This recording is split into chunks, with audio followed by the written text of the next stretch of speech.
Haleluya. Kami siapkan hati kami untuk firman-Mu Tuhan. Kami buka hati kami untuk setiap benih firman-Mu yang kami terima pada pagi hari ini.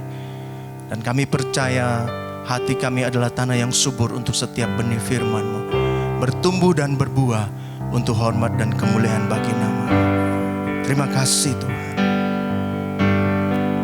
Haleluya. Apapun yang terjadi, Engkau Tuhan yang selalu baik, yang selalu berserta dengan setiap kami, setiap detik, setiap waktu Tuhan. Mata-Mu tertuju kepada setiap umat yang percaya dan yang berseru dan yang menyembah kepada-Mu Tuhan. Terima kasih Bapa. Haleluya Yesus.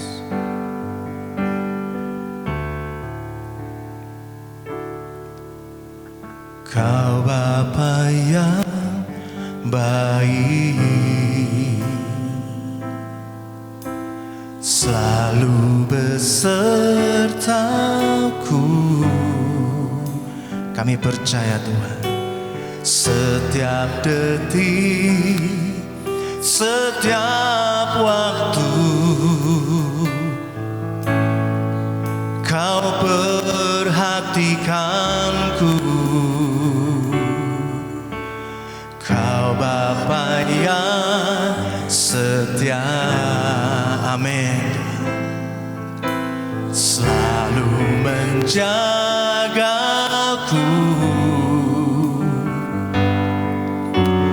Kau angkatku bila ku jatuh. Kau menopangku.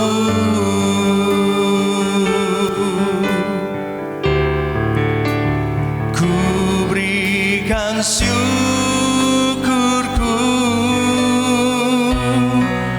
buat kebaikan-Mu.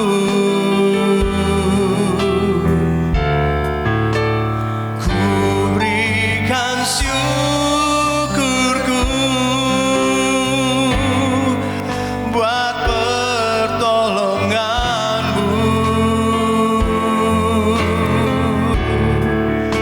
Sebab Kau jadikanku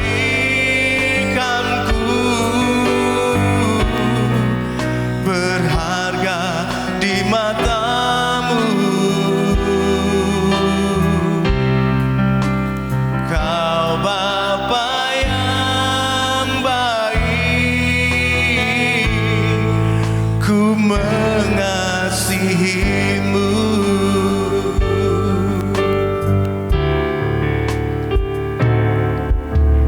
Kau Bapa yang baik, selalu besertaku. Setiap detik, setiap detik, setiap waktu Kau perhatikanku. Kau Bapa yang setia, selalu menjagaku.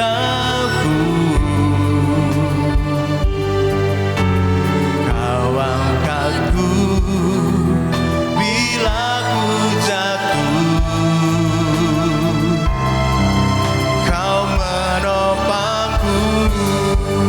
Ku naikkan syukur. Ku berikan syukurku buat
bersyukur buat kebaikan-Mu yang tiada henti-hentinya kami alami sepanjang kehidupan ini. Khususnya pagi ini kami bisa menikmati hadirat-Mu, kasih-Mu. Terima kasih Bapa. Saatnya kami perlu dijamah oleh kuasa firman dan kuasa Roh-Mu, supaya kami bisa diubahkan Tuhan, supaya kami bisa melakukan apa yang Kau mau, supaya kami bisa hidup di jalan-jalan yang Kau kehendaki Tuhan. Mari berkaryalah, karena kami adalah umat kepunyaan-Mu. Di dalam nama Yesus Kristus kami berdoa, sama-sama kita katakan amin. Silakan duduk Bapak Ibu. Shalom, selamat pagi. Ya, hari ini kita kembali beribadah secara online karena kita harus mengikuti aturan yang sudah ditetapkan pemerintah. Terhitung tanggal 3 Juli diterapkannya PPKM darurat di negeri kita, khususnya di Pulau Jawa dan Bali. Jadi selama 3 minggu, mulai dari minggu ini, maka ibadah tatap muka ditiadakan dan kita mengikuti ibadah secara online. Saya percaya kuasa Tuhan tidak akan bisa dikurangi dengan situasi seperti ini. Dan saya percaya saudara tetap punya kerinduan yang luar biasa untuk mengikuti ibadah, terutama untuk dijamah oleh kuasa firman-Nya. Namun jangan lupa saudara, bahwa program gereja berjalan seperti biasa, khususnya mengenai 2 hal, yaitu yang pertama adalah membangun keintiman setiap jam 8 malam. Dan yang kedua adalah merenungkan 1 pasal Alkitab setiap hari. Karena ini bisa dikerjakan di tempat atau di rumah kita masing-masing ya. Jadi ini berjalan seperti biasa, tidak ada perubahan. Nah hari ini saudaraku, ada 1 hal yang berbeda ya, sesuatu yang tidak jarang kita lakukan. Kita akan mendengarkan kesaksian. Ini kesaksian yang luar biasa, bukan dari saya, tapi langsung dari orang yang mengalaminya, dari narasumbernya yaitu Ibu Susi. Ya, Ibu Susi ini pernah ikut training HOTS di tempat kita. Saya lupa angkatan yang keberapa, tapi beliau pernah mengikuti training tempat kita. Ya. Beliau ini bilang sama saya, Pak Hari, saya ini belum pernah bersaksi. Jadi saya ini grogi sebetulnya. Ya, dredeg kata dia. Jadi tolong dimaafkan kalau ada kekurangan di sana sini. Namun saya percaya ada sesuatu hal yang akan dinyatakan Tuhan melalui kesaksiannya. Ya ini kira-kira garis besarnya adalah beliau ini mengalami peristiwa bulan Februari tahun 2021, jadi masih segar di tahun ini juga, di mana beliau ini meninggal karena pendarahan otak. Dan pada saat itu rohnya berjumpa dengan Yesus dan menerima banyak hal gitu ya. Dan Tuhan berikan dia second chance, kesempatan yang kedua. Rasanya lebih enak kalau dengar langsung. Haleluya. Mari Bu Susi silakan maju ke depan. Tolong mikrofonnya. Ya, ini volumenya ya, jangan lupa. Ini bisa dipegang ya. Nah, Ibu bisa taruh di sini aja Bu, biar enak ya, biar enak. Baik, silakan Bu Susi, Tuhan memberkati. Shalom saudara terkasih dalam Kristus. Bukan suatu kebetulan saya bisa berdiri di tempat ini, semua karena anugerah-Nya. Kesaksian saya ini berawal dari tanggal 2 Februari 2021. Saya waktu itu mendapat serangan stroke, pecah pembuluh darah otak kanan saya. Saat itu saya meeting di kantor. Saya juga bingung. Saya tahu-tahu kayak pusing yang luar biasa, bingung luar biasa, badan kiri saya nggak bisa digerakkan sama sekali. Saya dengan sisa-sisa tenaga saya menghubungi suami saya. Waktu itu suami saya lewat telepon, suami saya tanya, loh kamu ini ngomong sama makan? Katanya gitu. Enggak, karena suara saya terlihat pelo. Nah, itu nggak jelas. Ini singkat cerita, suami sama anak saya langsung datangi kantor. Soalnya suami saya yang tahu kemungkinan saya terserang stroke. Dia baru sadar kalau saya pelo itu, dia baru sadar. Nah, setelah itu waktu ketemu saya, masker saya dibuka waktu itu, terus bibir saya miring sudah. Anak saya menangis jadi sejadi-jadinya. Terus saya dibawa ke rumah sakit, waktu itu di mobil saya sudah tidak sadar. Waktu masuk X-ray kepala saya difoto juga saya tidak sadar. Di UGD juga saya sudah tidak sadar. Saya sadar waktu itu di hari kedua. Nah, setelah itu saya sadar sudah waktu di ruang perawatan di unit stroke. Hari keempat, saya dalam tidur saya merasa didatangi satu sosok yang saya tahu itu kayaknya malaikat. Dan waktu saya tidur, saya juga bisa lihat, saya di depannya malaikat, saya bisa lihat tubuh saya sendiri, badan saya sendiri lagi tidur. Ya, langsung saya sekedap itu juga, saya dibawa sama malaikat itu ke suatu ruang yang sangat besar. Di sana sudah banyak orang. Sudah banyak orang dan dipenuhi malaikat juga di sana. Nah, saat itu perasaan saya berkecamuk luar biasa, antara takut, bingung, keluar keringat dingin, semua. Karena di situ banyak orang-orang yang dilemparkan begitu saja ke bawah. Saya yang mendengarnya luar biasa, mengerikan, teriakan-teriakan orang yang dilemparkan ke bawah itu. Mereka menjadi orang-orang yang terhilang. Di satu tempat itu saya kenal satu orang, cuma satu orang. Saya kasih inisial aja ya, namanya Mbak D. Nah, udah, saya sempat nyapa Mbak D. Nah, di situ. Terus setelah itu hadir satu sosok yang malaikat pun bertekuk lutut di hadapan beliau. Dia hadir dengan cahaya wajahnya yang putih bersinar teduh, sanggup menerangi semua ruangan. Saya kenal dia, Yesus. Saat dia menatap saya, dia dengan kasih menggendong saya diletakkan di sebelah kanannya. Saat dia melihat saya menjulurkan tangannya untuk menggendong saya lihat ada tanda paku, bekas lubang paku di tangannya.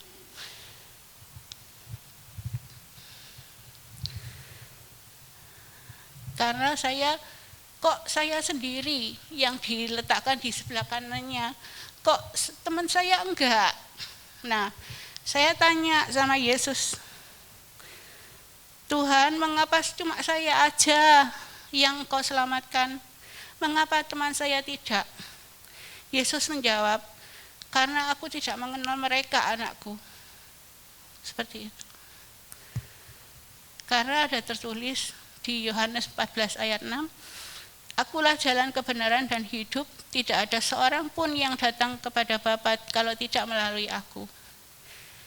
Pikiran sederhana saya melayang ke keluarga kecil saya, anak-anak dan suami saya. Saya memberanikan diri bertanya sama Yesus, Yesus, kalau engkau tidak mengenal mereka, apakah engkau mengenal anak-anak dan suamiku? Mereka bukan bagian dari orang luar bagiku, mereka ada bagian dari jiwaku.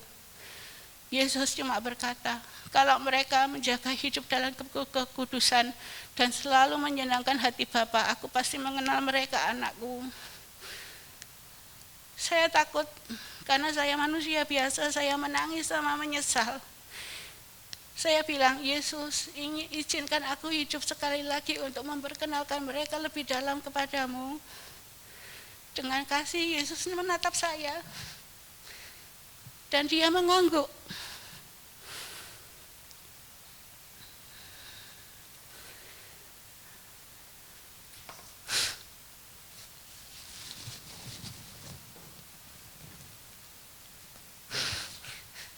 Sekejap itu juga, setelah Yesus mengangguk, saya bangun lagi di rumah sakit. Saat itu saya lihat jam, hari kelima jam 3 pagi. Saya pegang, waktu bangun, pertama kali bangun saya pegang badan saya dingin sekali dan kaku. Padahal di rumah sakit itu diberlakukan non AC, yang notabene rumah sakit itu panas sekali. Di kamar itu panas sekali. Pada pagi harinya, hari kelima, saya panggil anak-anak dan suami saya. Saya ceritakan semua pengalaman yang tadi malam. Saya bilang, Mami dikasih kesempatan hidup kedua untuk lebih memperkenalkan kalian dengan Yesus dengan Yesus lebih dalam. Ayo kalian kalau bisa menjaga hidup kekudusan, bertekun dalam firman-Nya. Jangan sampai menjadi orang-orang yang pada akhir masa hidup kalian jadi orang yang terhilang. Yesus itu sedih. Kalau ada satu orang aja yang terhilang, itu Yesus itu sedih. Karena Yesus begitu cintanya Yesus sama kita, dia merelakan nyawanya untuk kita. Jangan sia-siakan cinta Yesus kepada kita. Hari itu saya bukan saja diizinkan Tuhan untuk hidup sekali lagi. Hal yang sangat tidak saya sangka, Tuhan pulihkan sakit saya. Hari itu juga tangan kiri dan kaki kiri saya bisa digerakkan. Mujizat besar telah terjadi. Sampai sekarang mujizatnya masih terjadi dan akan terjadi selama-lamanya. Yesus memberikan anugerah yang jauh lebih daripada yang saya bayangkan. Hari kelima, saya bisa jalan. Tapi dokter masih enggak mengizinkan saya berlatih untuk berjalan. Ya itulah bedanya pengobatan dokter dan pengobatan Yesus. Sama sekali beda. Pengobatan Yesus tidak mungkin pasti ya dan amin saya sembuh. Nah, saya baru diizinkan belajar berjalan di hari ke-8 dan puji Tuhan saya tidak lumpuh sama sekali. Yesusku luar biasa. Kalau saya cuman bisa baca di Alkitab, orang lumpuh disembuhkan, orang mati dibangkitkan, semua itu mujizat terjadi di saya. Hari ke-10 saya diizinkan pulang oleh dokter. Dokter sampai heran bilang, perkembangan ibu mengapa sedemikian cepat? Padahal prediksi dokter itu pemulihan saya bisa berlangsung berbulan-bulan. Pulang dari rumah sakit, saya diminta pulang ke rumah mami saya dulu. Mami saya sama sekali tidak boleh menjenguk karena beliau tidak tahu perkembangan saya seperti apa.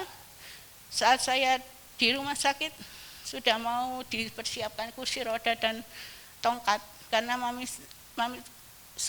saya ngomong sama saya, kalau ngomong sama suami saya, kalau kamu berkeberatan merawat anaknya mami, pulangkan anaknya mami. Tak rawat Susi di sini karena Susi lumpuh. Tapi saat saya datang ke rumah, beliau melihat saya bisa berlari, berjalan, naik tangga normal. Mami saya langsung berteriak, puji Tuhan, kamu mau dipakai Tuhan nak. Semua orang tahu kamu stroke. Kamu tidak perlu kesaksian dan macam-macam. Mujizat Tuhan telah dinyatakan di tiap langkahmu. Dan pada hari itu juga, waktu saya sudah pulang di rumah, suami saya mendapatkan kabar bahwa salah satu teman sekolahnya meninggal karena COVID. Karena sudah punya bawaan diabetes, yang namanya inisialnya Mbak D, yang pernah saya temui waktu di hari keempat saya ada di bersama malaikat dan Yesus. Nah, sedikit cerita tentang Mbak D ini. Mbak D ini teman sekolah suami saya, dulunya Kristen, menikah dan menjadi mualaf mengikuti suaminya. Teman-teman itu mengumpulkan donasi untuk dia, terus diserahkan ke keluarganya. Terus keluarganya enggak mau, diatasnamakan Mbak D aja, dan diserahkan ke panti asuhan. Ingatan saya ke peristiwa pertemuan sama almarhum. Sedih sekali hati saya. Dia keluarganya Mbak D kan bilang uang untuk panti asuhan ini diatasnamakan Mbak D, biarno dia punya tambahan amalan untuk biarno Mbak D ini masuk surga. Padahal tapi sedih hati saya yang luar biasa karena kenyataannya itu berbanding 180 derajat. Yang seperti yang saya tahu, Mbak D ini tidak diselamatkan dan dia menjadi orang yang terhilang. Padahal saya tahu Mbak D ini juga orang baik dan taat agamanya, saya paham, tapi karena dia tidak menerima Yesus sebagai juru selamatnya, dia menjadi orang yang terhilang. Ya, demikian kesaksian saya. Semoga kesaksian saya ini memberkati saudara sekalian.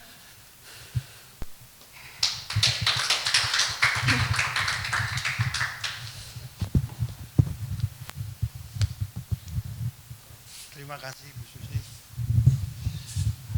Haleluya.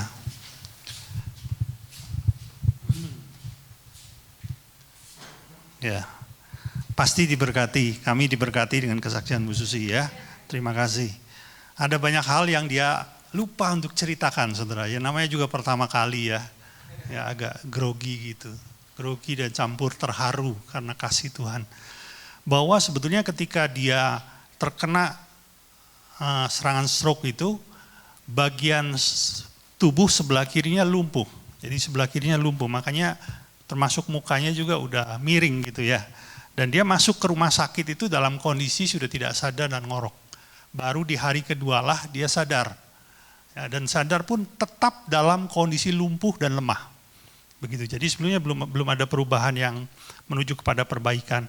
Nah, di hari keempat ini yang tadi beliau lupa ceritakan, di malam di hari keempat itulah dia meninggal. Jadi dia sadar terakhir kali di hari keempat itu waktu anaknya pamit pulang.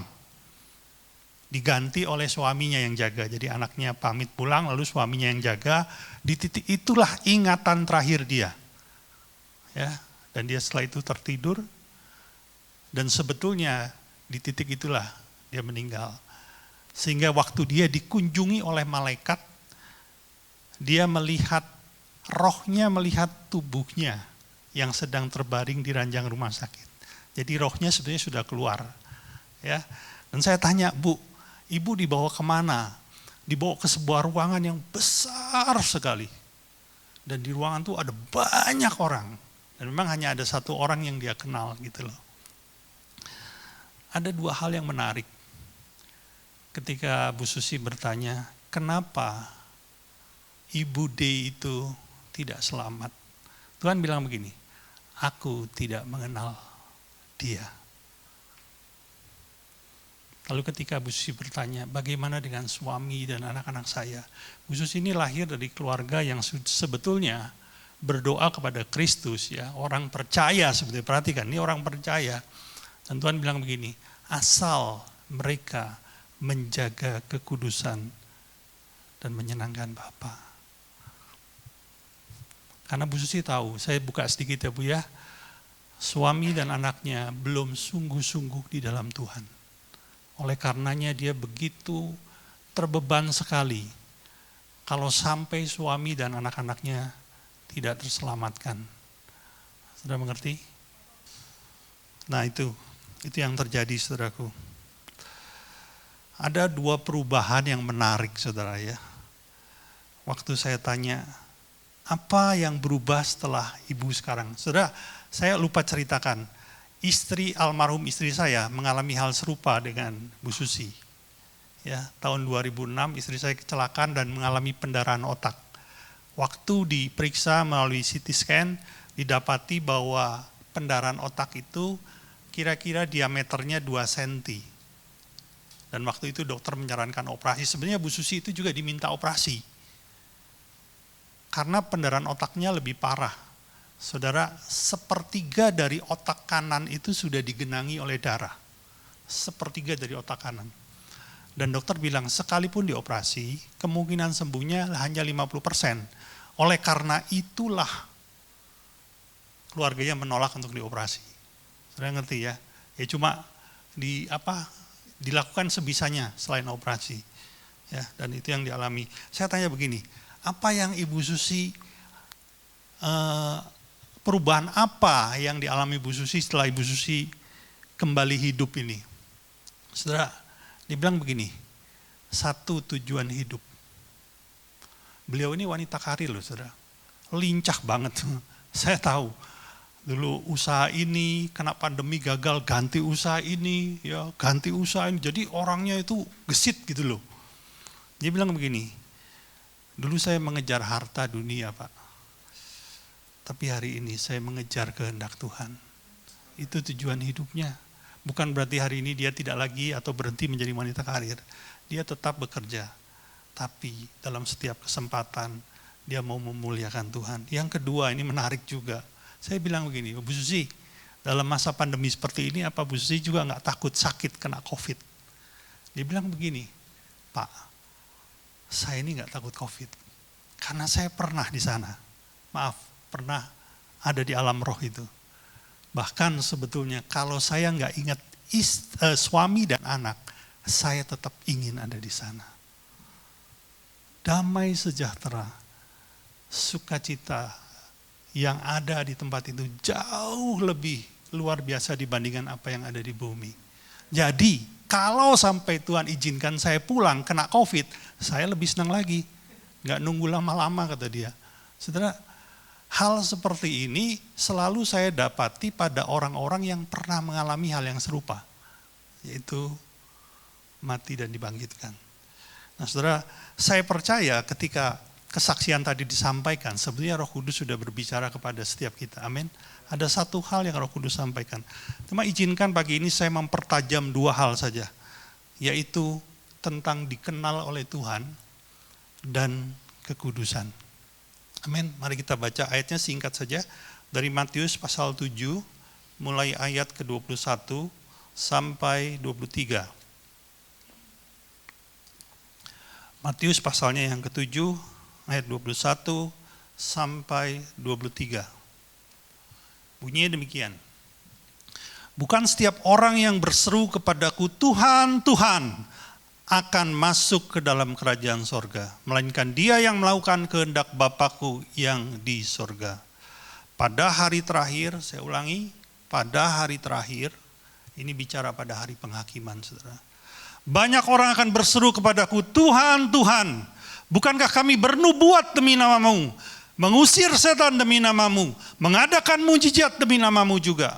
Saudara, sebetulnya pesan ini disampaikan kepada orang percaya. Bukan saja kepada orang percaya loh.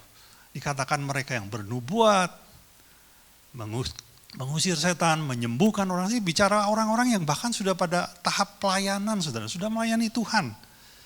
Tapi perhatikan ayat selanjutnya.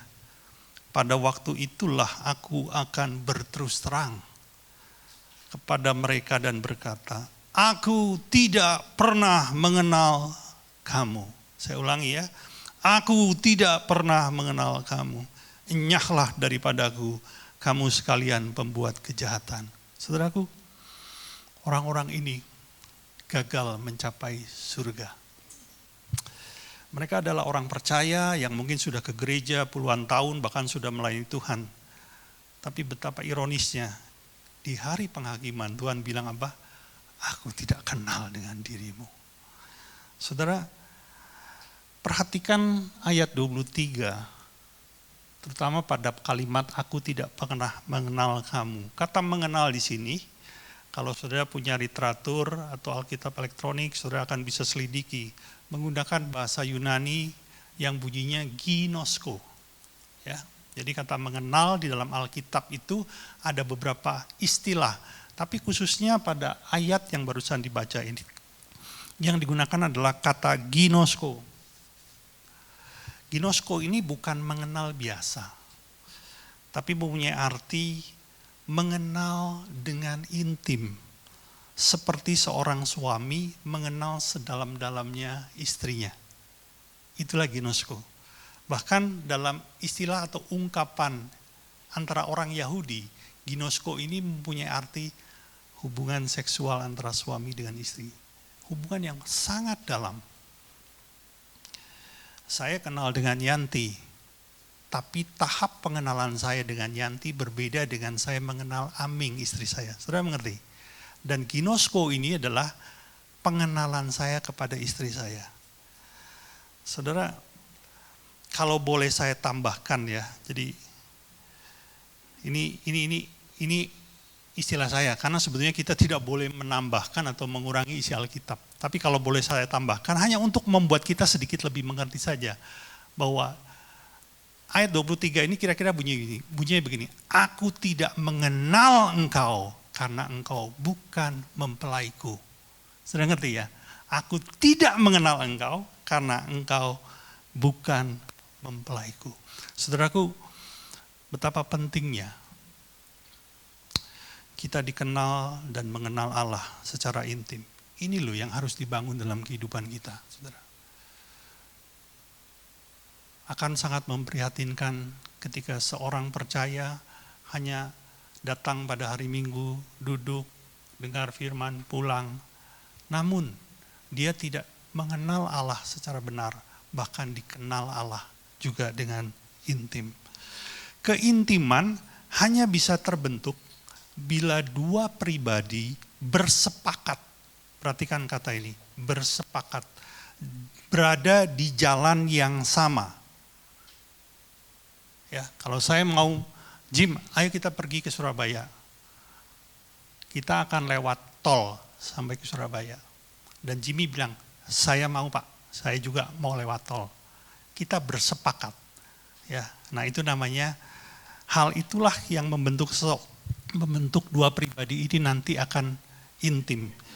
Ketika yang satu mau ke kiri dan yang satu mau ke kanan, tidak mungkin mereka bisa berjalan di jalan yang sama. Saudara nangkep ya? Artinya begini, kalau kita mau mengenal dan dikenal oleh Allah dengan intim, kita harus mau berada di jalan yang sama dengan Tuhan. Dan jalan itu namanya kekudusan. Adalah tidak mungkin kita bisa mengenal Allah tanpa kita mau masuk ke jalan itu, saudara. Karena dia adalah Allah yang kudus. Allah tidak bisa berjalan di atas jalan yang tidak kudus. Kalau Anda mau meminta Tuhan berjalan di atas jalan dosa, itu sama dengan kita meminta seekor ikan hidup di daratan. Itu nggak mungkin, saudara. Segala tindakannya, segala perkataannya, segala pikirannya, segala rencananya, segala perbuatannya adalah kudus. Kalau kita mau berjalan bersama Allah, mau tidak mau, kita harus sepakat meninggalkan jalan dosa dan hidup di jalan yang namanya kekudusan. Sayangnya hari-hari ini, saya melihat kekudusan adalah sesuatu yang agak langka. Ya, kalau saya boleh perhalus ya. Bukan langka, tapi agak langka. Bahkan ada banyak gereja Tuhan tidak lagi mengajarkan hal ini kepada jemaatnya, saudara. Ada seorang pendeta terkenal di Amerika, terkenal. Bahkan dikatakan hari ini dia punya jemaat terbanyak, artinya gereja ini gereja terbesar di Amerika. Tidak lagi pakai gedung gereja seperti ini, saudara. Bahkan dia membeli sebuah stadium basket. Itu nilainya jutaan dolar dia beli, karena begitu banyak jemaatnya.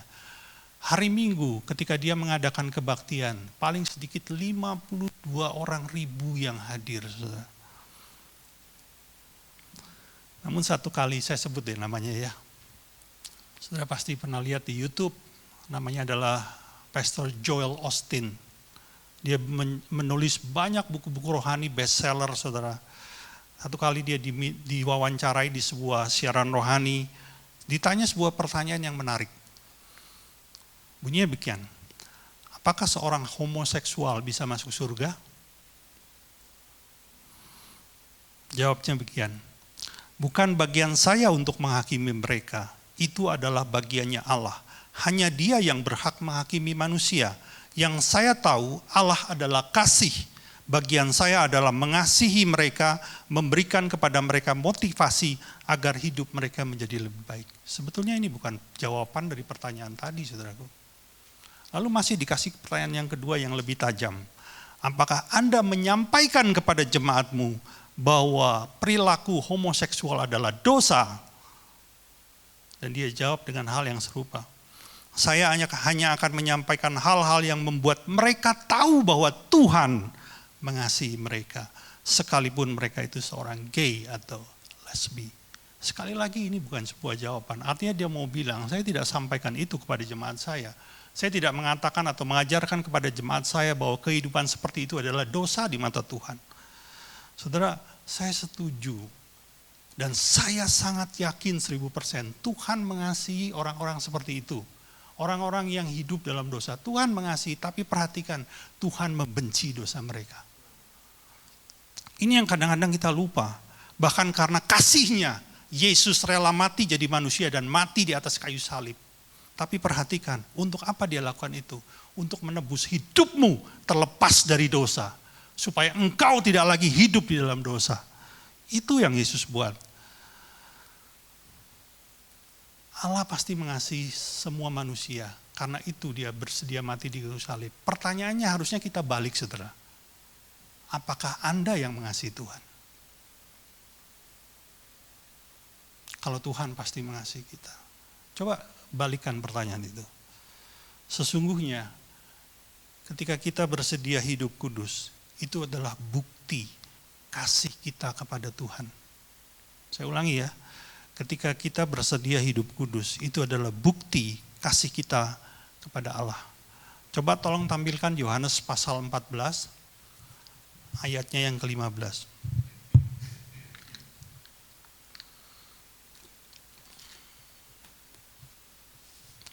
Jikalau kamu mengasihi aku, kamu akan menuruti segala perintahku. Dan perintahnya adalah, kuduslah kamu, sebab aku kudus.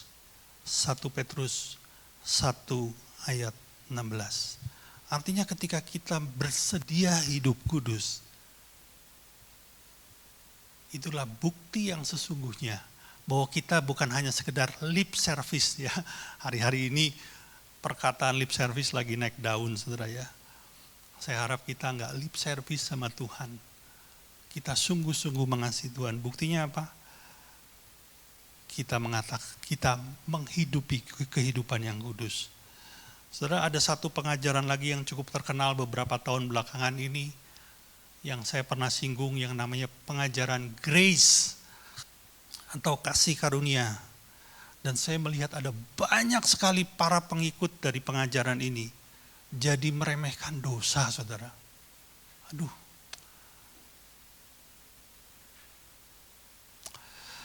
Ada satu ayat yang sering digunakan dalam pengajaran ini. Coba kita buka, kita lihat ya. Roma 8 ayat 1.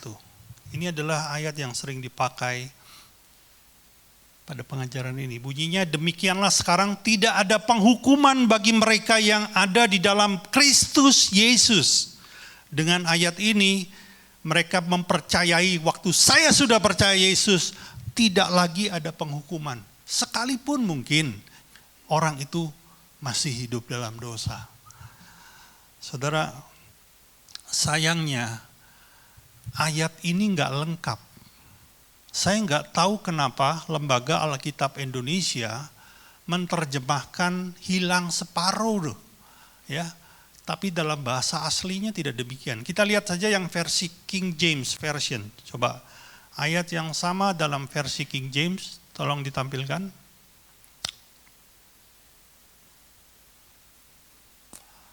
Nah, perhatikan, There is therefore no condemnation to them which are in Christ. Sampai sini masih sama. Tapi setelah koma ini tidak diterjemahkan. Who walk not after the flesh, but after the spirit. Kalimat ini hilang di dalam Alkitab bahasa Indonesia.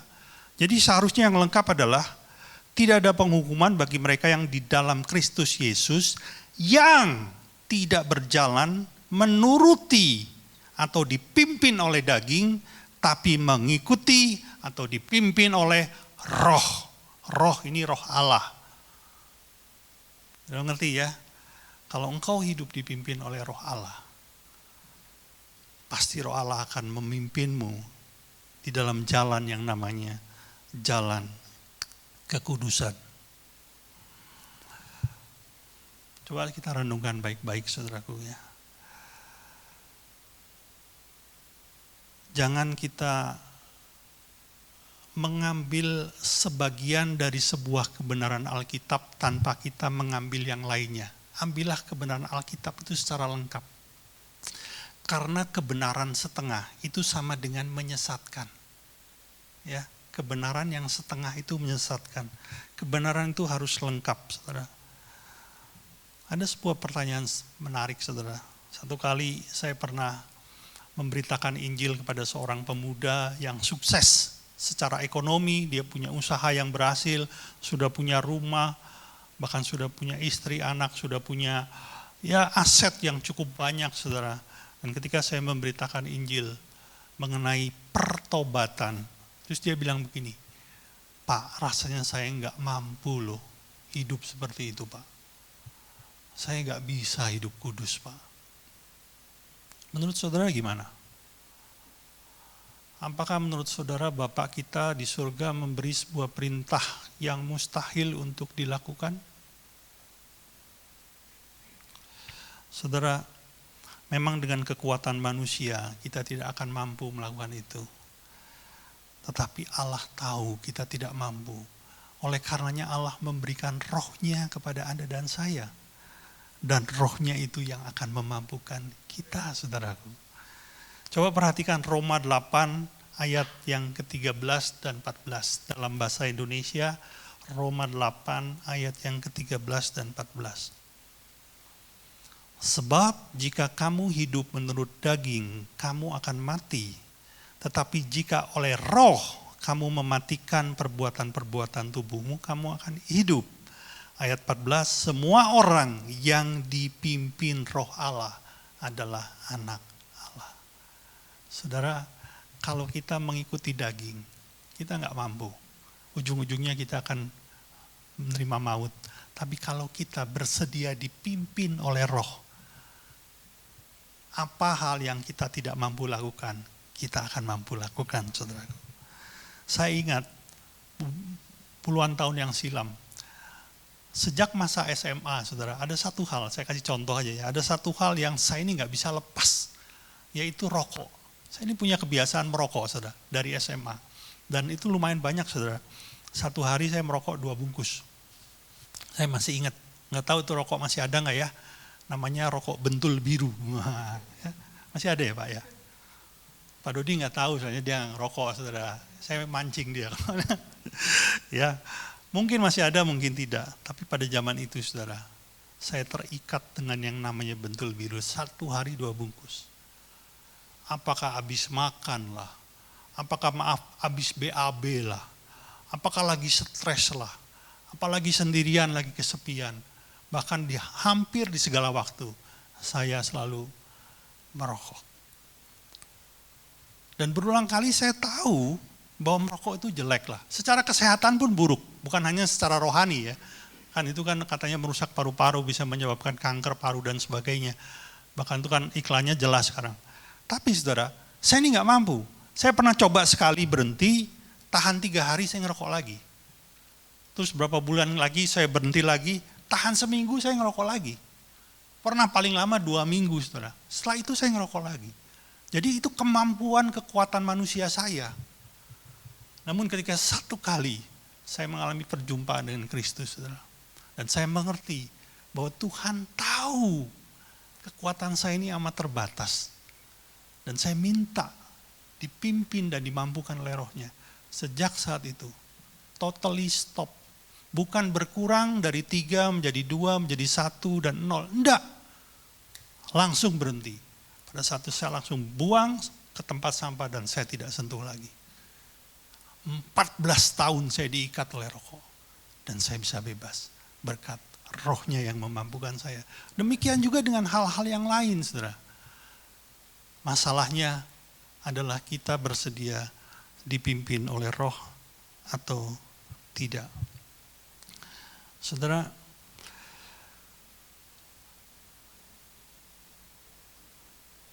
perhatikan, kekudusan itu mempengaruhi kita dikenali oleh Allah atau tidak.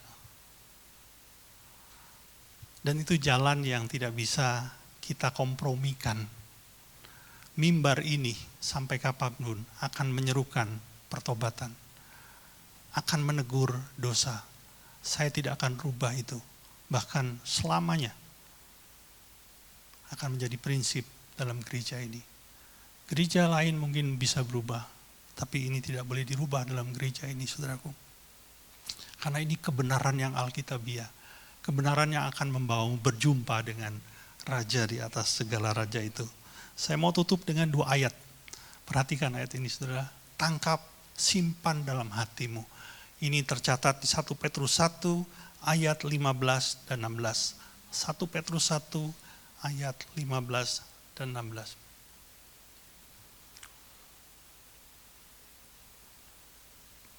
Oke, kita tunggu sebentar. Nah, udah keluar ya. Bunyinya demikian. Tetapi hendaklah kamu menjadi kudus di dalam seluruh hidupmu, sama seperti Dia yang kudus, yang telah memanggil kamu.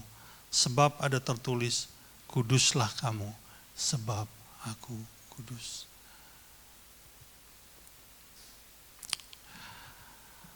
Mari kita tutup dalam doa sebelum kita masuk ke dalam perjamuan kudus. Bapa, kami bersyukur buat kesaksian yang boleh kami dengar pagi ini. Sungguh suatu berkat yang luar biasa yang akan menentukan kehidupan kami di masa kekekalan. Tuhan, tolong kami Tuhan. Pimpin kami oleh Roh-Mu sehingga kami bisa hidup di dalam kekudusan. Sehingga kami bisa mengenal-Mu lebih dalam. Bahkan kami dikenali oleh-Mu sebagai mempelai-Mu Tuhan. Tolong kami Bapa. Thank you Lord. Kunci deh. Ku bersyukur Kau memilihku menjadi hamba-Mu, melayani-Mu. Segenap hidupku ku serahkan untuk kemuliaan-Mu. Ku mau setia sampai akhir, melayani seumur hidupku, sampai ku dapatkan mahkota kehidupan di dalam kerajaan-Mu. Ku mau setia sampai akhir. Yes Lord. Melayani seumur hidupku, sampai ku dapatkan mahkota kehidupan di dalam kerajaan-Mu. Bapa, kami bersyukur buat firman-Mu, buat kesaksiannya. Terima kasih Bapa. Saatnya kami akan masuk ke dalam perjamuan kudus.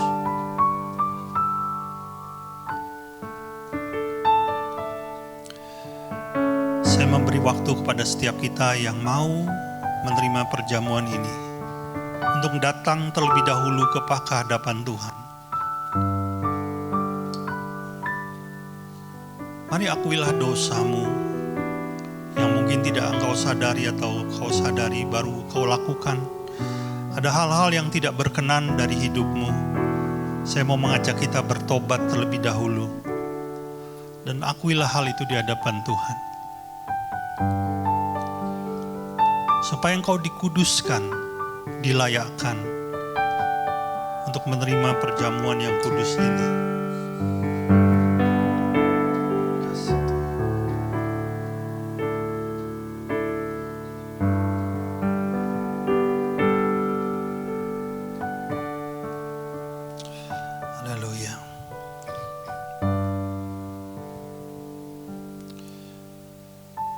Saya persilahkan kepada hamba Tuhan untuk membagikan anggur dan roti.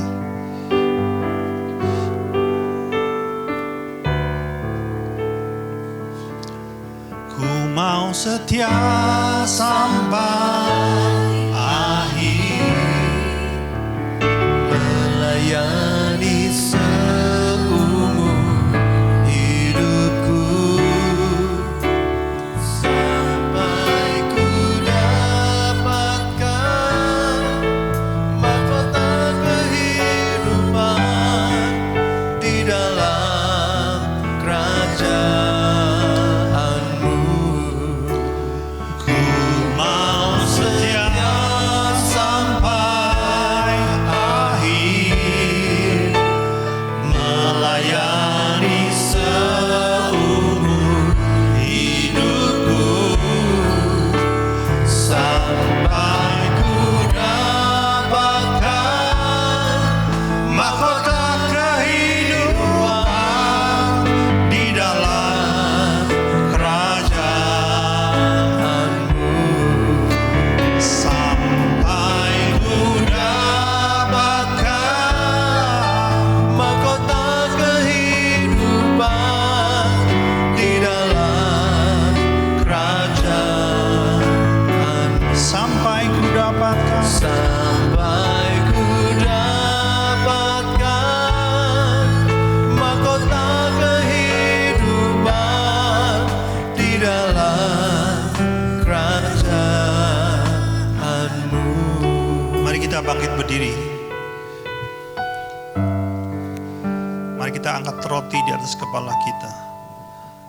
Sebab apa yang telah kuteruskan kepadamu telah aku terima dari Tuhan, yaitu bahwa Tuhan Yesus pada malam waktu ia diserahkan, mengambil roti dan sudah itu ia mengucap syukur atasnya. Ia memecah-mecahnya dan berkata, inilah tubuhku yang diserahkan bagi kamu. Perbuatlah ini menjadi peringatan akan aku. Jemaat yang dikasihi Tuhan, bukankah roti yang kita pecah-pecahkan ini adalah persekutuan kita dengan tubuh Kristus? Mari kita makan dalam namanya.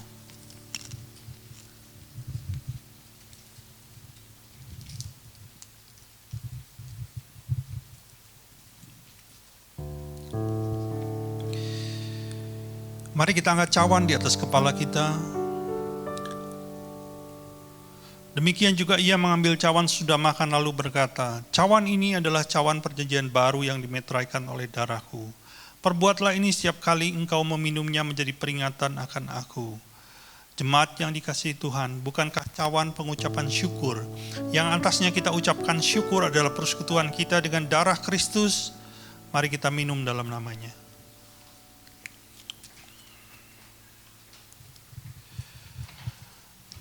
Ku mau setia sampai akhir, melayani seumur hidupku, sampai ku dapatkan mahkota kehidupan di dalam kerajaan. Sampai ku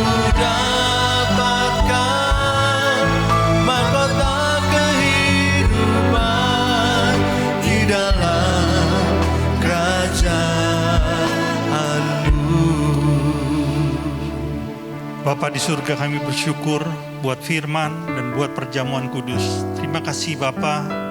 Mari tuntun hidup kami, mampukan kami hidup di dalam jalan-jalan Tuhan. Segala pujian, hormat, dan kemuliaan hanya bagimu. Di dalam nama Yesus Kristus, sama-sama kita katakan amin. Silakan duduk Bapak Ibu, kita akan mendengarkan pengumuman.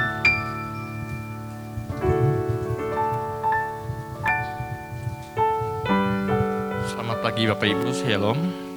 Saya akan bacakan pengumuman. Yang pertama, ibadah tatap muka tetap diliburkan untuk minggu depan. Jadi nggak perlu daftar-daftar pakai Telegram lagi ya, sementara. Yang kedua, sama doa malam, hari Rabu juga tidak ada. Dianjurkan doa malam di rumah masing-masing bersama keluarga.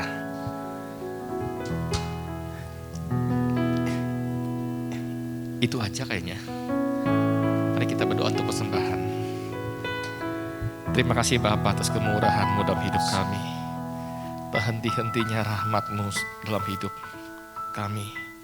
Terima kasih Tuhan kalau kami boleh beribadah, boleh bersyukur, boleh memuji-Mu Tuhan. Terima kasih Tuhan. Sekarang waktunya kami ingin memberi yang terbaik untuk kemuliaan Engkau. Dalam nama Yesus, haleluya, amin. Engkau baik, teramat baik. Engkau baik, teramat baik. Engkau baik, engkau baik, teramat baik. Engkau baik, teramat baik.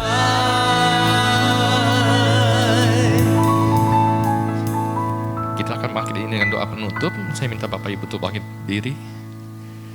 Terima kasih Bapak atas semua yang Kau lakukan dalam hidup kami.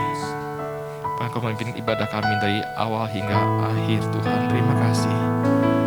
Bila Tuhan Kau disenangkan, Kau dimuliakan Tuhan. Terima kasih Bapa. Terlebih-lebih Bapa, Kau telah membentangkan firman-Mu di hati kami. Beri kami hati yang lembut untuk mau menuruti segala apa yang Kau mau, yang kami lakukan Tuhan. Berkati gembala kami, beri hati hamba, hati gembala yang hidupnya Tuhan, yang terus menerus Tuhan menuntun kami, menegur kami untuk lebih dekat kepada Engkau. Kau juga berkati istri dan anak-anaknya Bapa. Kami juga bersyukur untuk pelayan-pelayan Tuhan yang telah melakukan bagiannya Tuhan. Kau berkati mereka, Kau tambah-tambahkan hikmat-Mu, kapasitas mereka Tuhan. Biarlah pujian kami, pelayanan kami hanya untuk Engkau saja Tuhan. Karena Kau yang layak terima segala-galanya Tuhan. Terima kasih, kami juga berdoa untuk jemaat Tuhan yang telah setia beribadah. Kau berkati mereka keluarga lepas keluarga Tuhan. Kau berkati pekerjaan mereka, studi mereka, apapun yang mereka berbuat, jadi mereka berhasil Tuhan. Dan nama Tuhan ditinggikan dalam hidup mereka. Kami juga bawa bangsa ini ke hadapan-Mu Tuhan. Kami minta Tuhan, biarlah hujan pertobatan, hujan keselamatan selalu ada di bangsa ini. Ampunilah setiap pelanggaran, setiap dosa mereka Tuhan. Bila Tuhan, keselamatan-Mu Tuhan selalu ada di bangsa ini. Karena bangsa kami membutuhkan Engkau Yesus. Ulurkanlah tangan-Mu, jamalah bangsa kami Tuhan. Kami juga memberkati pemimpin kami Pak Jokowi sebagai presiden kami Bapa. Beri dia hikmat-Mu Tuhan, dan langkah-langkah apa yang harus dia ambil untuk mensejahterakan bangsa kami Tuhan. Kau pegang terus Tuhan. Kau beri dia hikmat-Mu Tuhan. Oh terima kasih Bapa, terima kasih Roh Kudus. Engkau baik, Engkau mengasihi bangsa kami Tuhan. Sebelum kami pulang Tuhan, kami rindu Engkau memberkati kami. Mari kekasih Tuhan, kita arahkan mata hati kita kepada Tuhan. Diberkatilah Engkau berlimpah-limpah dengan segala yang terbaik dari Allah Bapa, kasih-Nya yang sempurna di dalam Yesus Kristus, serta kekuatan, pertolongan, dan penghiburan dari Roh Kudus memampukan Engkau untuk hidup di dalam segenap kehendak Allah. Kita yang sudah menerima semuanya itu sama-sama kita katakan amin. Selamat pagi, Tuhan Yesus memberkati.